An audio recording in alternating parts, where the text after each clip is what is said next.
ವಿರಾಜಪೇಟೆ ನಾಪೋಕ್ಲು ಮುಖ್ಯ ರಸ್ತೆಯ ಕಡಂಗ ಪಟ್ಟಣದಲ್ಲಿ ಅಂಗಡಿ ಮಳಿಗೆಗಳು ಬೆಂಕಿಗಾಹುತಿಯಾದ ಘಟನೆ ನಡೆದಿದೆ. ಕಡಂಗದ ಹೃದಯ ಭಾಗದಲ್ಲಿರುವ ಹೋಟೆಲ್, ಮೊಬೈಲ್ ಮಳಿಗೆ, ತರಕಾರಿ ಅಂಗಡಿಗಳಿಗೆ ಬೆಂಕಿ ಬಿದ್ದು ಲಕ್ಷಾಂತರ ರೂಪಾಯಿ ನಷ್ಟ ಸಂಭವಿಸಿದೆ. ಅದೃಷ್ಟವಶಾತ್ ಯಾವುದೇ ಪ್ರಾಣಹಾನಿ ಸಂಭವಿಸಿಲ್ಲ.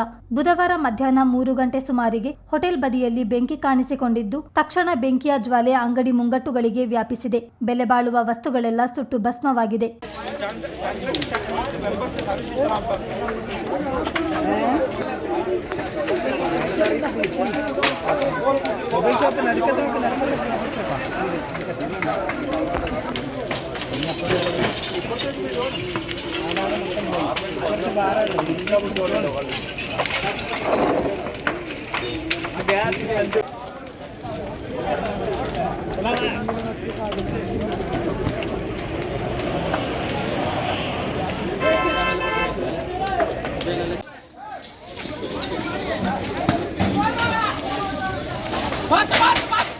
ಕಡಂಗ ಗ್ರಾಮದ ಯುವಕರು ಟ್ರ್ಯಾಕ್ಟರ್, ಪಿಕಪ್ ಮೂಲಕ ನೀರು ಜನರೇಟರ್ಗಳನ್ನು ತಂದು ನೀರು ಹಾರಿಸಿ ಬೆಂಕಿಯನ್ನು ನಂದಿಸಲು ಪ್ರಯತ್ನಿಸಿದ್ರು. ಅಗ್ನಿ ದುರಂತ ಸಂಭವಿಸಿದ ತಕ್ಷಣ ಅಗ್ನಿಶಾಮಕ ದಳಕ್ಕೆ ಕರೆ ಮಾಡಿ ಮಾಹಿತಿ ನೀಡಲಾಗಿತ್ತು. ಆದರೂ ಸಮಯಕ್ಕೆ ಸರಿಯಾಗಿ ಸಿಬ್ಬಂದಿ ತಲುಪಲಿಲ್ಲ.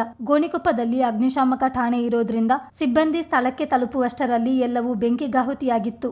ಬೆಂಕಿ ನಂದಿಸುವ ಕಾರ್ಯಾಚರಣೆಯಲ್ಲಿ ಗ್ರಾಮದ ಯುವಕರು, ಗೋಣಿಕೊಪ್ಪ ಅಗ್ನಿಶಾಮಕ ದಳದ ಸಿಬ್ಬಂದಿಗಳು, ವಿರಾಜಪೇಟೆ ಗ್ರಾಮಾಂತರ ಠಾಣೆ ಸಿಬ್ಬಂದಿಗಳು ಪಾಲ್ಗೊಂಡಿದ್ದರು. ಕೂಡಲೇ ವಿರಾಜಪೇಟೆ ಪಟ್ಟಣದಲ್ಲಿ ಅಗ್ನಿಶಾಮಕ ಠಾಣೆ ಸ್ಥಾಪಿಸಬೇಕೆಂದು ಸ್ಥಳೀಯರು ಆಗ್ರಹಿಸಿದ್ದಾರೆ. ಚಿತ್ತಾರ ನ್ಯೂಸ್, ಚಯ್ಯಂಡಾಣೆ.